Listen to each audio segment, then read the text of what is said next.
Muy buenas tardes, estimados colegas, compañero de la asignatura de Derecho Romano 2, estimadísima facilitadora Mariana Rosario. Gracias por su orientación con respecto al manejo y dominio de esta importante asignatura dentro del derecho, cuna de nuestro derecho civil.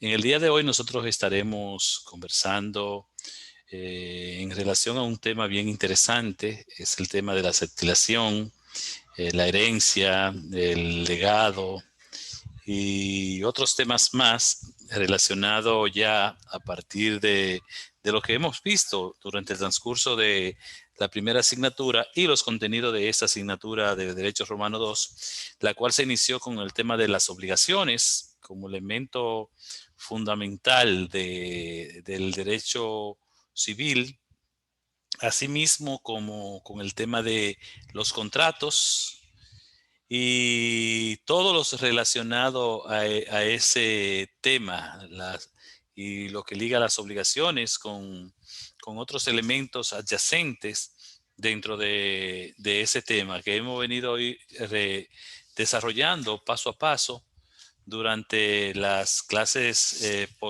anteriores a esto. Hemos hablado de lo que es los elementos de la sociedad, el arrendamiento y y así sucesivamente, la tutela, la curatela, la indivisión y todos esos temas han sido parte de objeto de este estudio.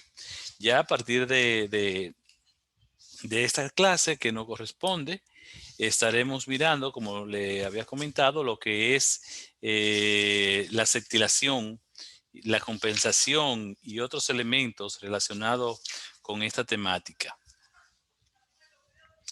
La septilación eh, dentro del contexto se podría definir que por medio a esta, un acreedor puede hacer remisión de una deuda al deudor. O sea, eh, este se compromete a no reclamar el pago adeudado. Cuando esta remisión es hecha en términos cualesquiera o tácitamente, no procura en general más que hacer la excepción al deudor. O sea, la acetilación es una forma como de perimir la deuda contraída de un deudor en sacrificio del acreedor. Entonces, cuando esa es hecha en términos solemnes, esa se constituye en acetilación, que es el tema que nosotros estamos trabajando. O sea, para que la culminación de esa deuda se convierta, sea constituida como una acetilación, requiere necesariamente que esta sea hecha en términos solemnes. Por lo que una vez cumplido con esta, la acetilación puede extinguir el pleno derecho de la obligación al deudor. Esta posee una serie de características eh, que al ser semejante a un pago no debe tener por objeto más que las cosas de vida. O sea, la acetilación solamente se debe comprometer a que la deuda del acreedor, del deudor con el acreedor, pues quede perimida en ese sentido. Si la acetilación equivale a un pago, es más ventajoso para el deudor, claro, porque ya el deudor se libra de un pago sin tener que pagar, o sea, se libra de la obligación sin tener que cumplirla. Con respecto a los acreedores, pues es menos ventajosa porque este deja de tener un beneficio sin haberlo recibido. Entonces, para este es menos ventajosa para el acreedor. Los efectos que tiene la acetilación es precisamente que extingue la deuda de pleno derecho con todos sus accesorios, produce respeto a los fiadores y en la relación de los acreedores con los deudores correal. Es el mismo efecto de pago. O sea, eh, uno se libra de tener una deuda y el otro se libra de tener la deuda, pero no recibe nada a cambio. En relación a la temática del mutuo consentimiento, el mutuo consentimiento no es el mutuo disentimiento, no es más que un modo de extinción especial de las obligaciones nacidas de los contratos consensuales, al obrar de pleno derecho y de una manera absoluta. En otra palabra, es un contrato consenso o de sentimiento mutuo o de negocio extintivo en una relación contractual existente. Otro tema a tratar es el tema de la confusión. En toda obligación hace falta necesariamente un acreedor y un deudor. No puede haberse a sí mismo un acreedor y un deudor. Así pues, si un acontecimiento reúne en una sola persona las cualidades de acreedor y deudor, se dice que hay confusión y la obligación se extingue. La obligación se extingue ipso iure, por confusión, cuando en la misma persona se reúnen cualidades de deudor y acreedor. Entonces es importante que eso se tenga. En una obligación yo no puedo ser juez y parte. Básicamente es lo que esto implica.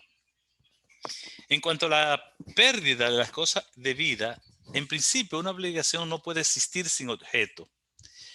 La pérdida de las cosas de vida extingue, pues, la obligación en pleno derecho, pero esta solución no es absoluta, ya que en lugar de las cosas que has recibido, el deudor puede deber daños e intereses. Cuando nos referimos a la pérdida de la cosa de vida, tiene que darse no por autonomía. O sea, nos referimos a la pérdida de la cosa de vida que extingue la obligación cuando esa ocurre por accidente o incidente o por causa fortuita.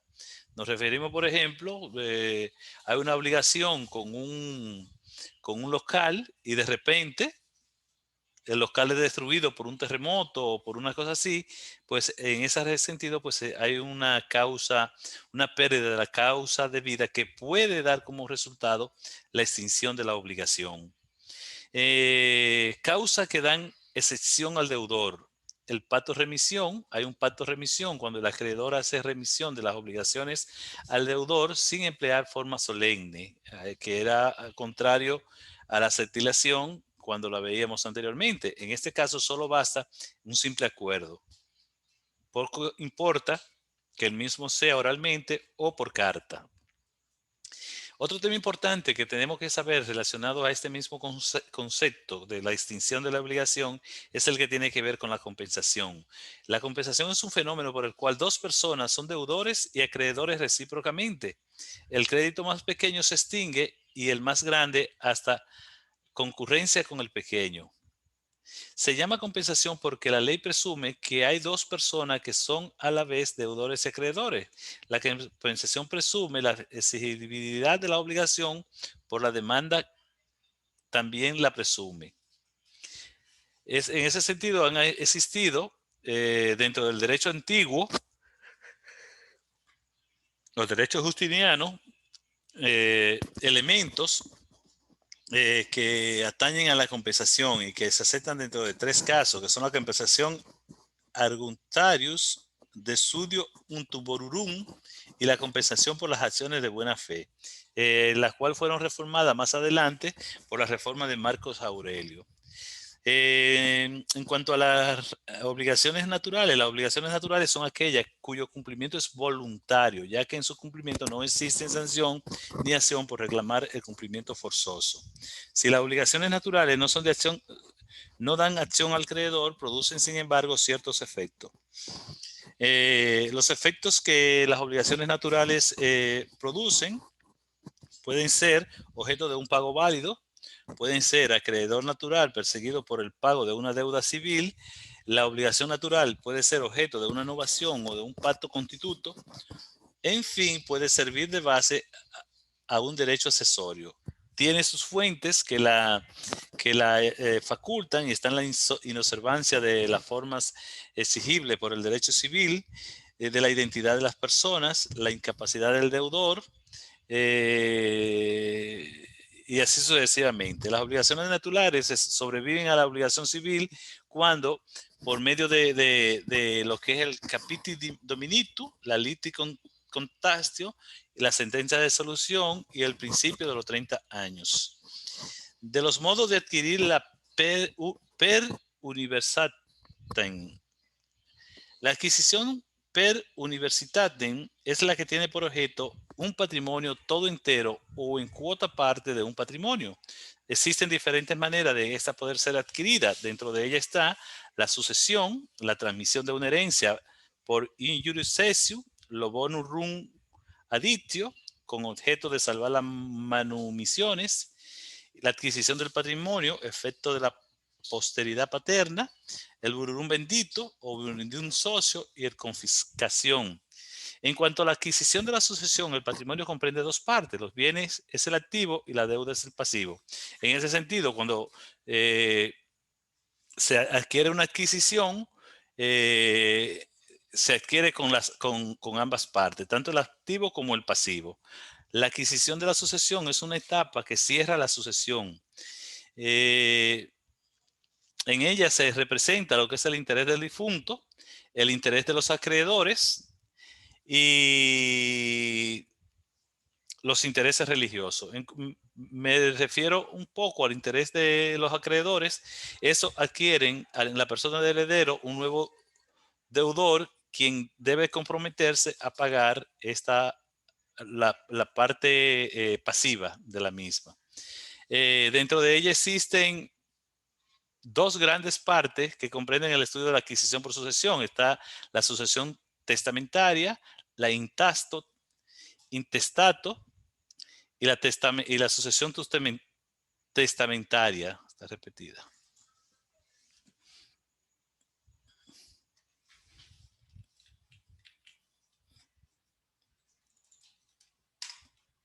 Las reglas de la sucesión testamentaria se reducen a tres ideas principales: designación del heredero, adquisición de herencia y carga de la impuesta al heredero.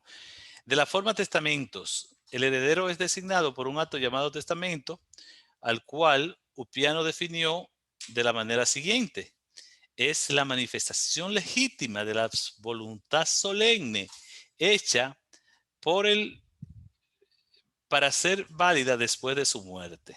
De la capacidad de testar. Realizar un testamento es un acto jurídico unilateral que requiere que quien realice el acto manifieste la voluntad y que tenga la capacidad jurídica para hacerla. En cuanto al derecho de dejar una sucesión testamentaria, no es necesario tener comercio para obtener derecho a tutelar. Es necesaria una concesión especial, estando por el contrario privado de las personas siguientes: los peregrinos, los latinos junianos y dediticios, los esclavos, las mujeres ingenuas, los hijos de familia. Estaban también privados del derecho de testar los que habían sido testigos de que habían negado su testimonio. De la desheredación es en una época difícil de precisar. La costumbre impuso al testador teniendo hijos bajo su autoridad. Una nueva formalidad necesaria de la validez del testamento era la desheredización. Según la ley de las 12 tablas, la voluntad del jefe de familia regulaba quién quedaba regulada expresamente en el testamento. Es algo que dentro del derecho civil ya no está contemplado y que se regula bajo ciertos elementos. De la institución de heredero. La institución y designación de un heredero por testamento constituye la parte esencial del testamento. Si la institución es nula, cae todos los testamentos y por eso es muy importante precisar las condiciones de validez. Forma de la institución. De la capacidad de ser heredero. De las instituciones, de las sustituciones, y todos esos elementos están contenidos dentro de la exposición. Dentro de estas sustituciones nosotros tenemos la sustitución vulgar, la cual tiene su carácter y efecto, de la institución mutua, de la sustitución popular y de la sustitución cuasi pupilar. Es importante conocer que los testamentos pueden ser anulados o invalidados. Las causas que impiden que un testamento produzca sus efectos se dividen en dos clases: las que hacen lo que lo hacen nulo ad initio y lo que lo hacen que válido en el momento de su confesión lo invaliden después de infamultur. Causa de la nulidad. Existen diferentes causas. Habiendo sido hecho un testamento según las formas legales, se dice que es initu ingerim factum.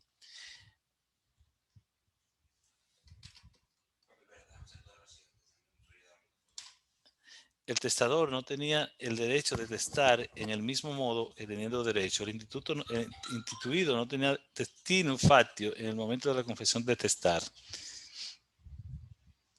El testamento infeccioso. Un testamento inválido puede también ser invalidado por una causa especial. Esto ocurre cuando se declara in officium. Existen libertades impopulares sobre la legitimidad, cálculo de la legitimidad, naturaleza de la querella. Todos esos elementos pueden crear un testamento factio. Los efectos de la querella. Fue reformada bajo imperio. También tenemos el tema de la reforma de Justiniano.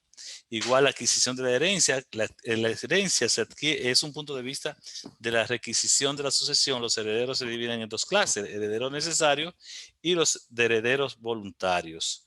Los herederos necesarios eran aquellos que forman parte del conjunto de herederos. Los herederos voluntarios son aquellos que deciden voluntariamente hacerse propietarios de la herencia. Este tema, junto a otros temas que hemos sido debatidos durante esta exposición, forman parte de la temática que estuvimos concluyendo. Finalmente, estamos en el tema de los legados.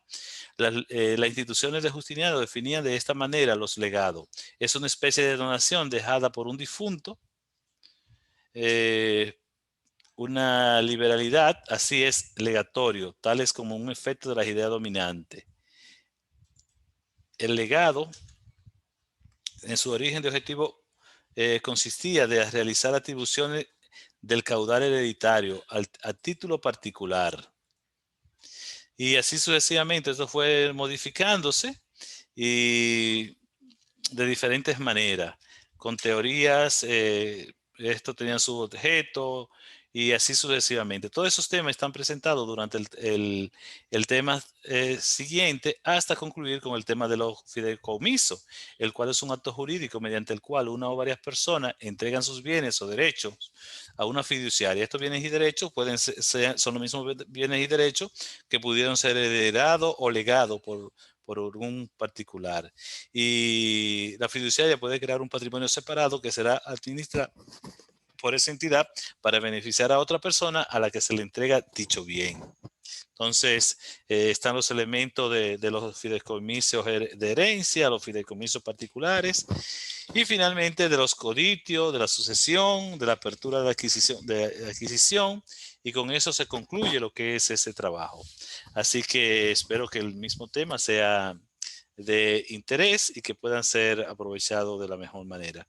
Muchísimas gracias. Buenas tardes.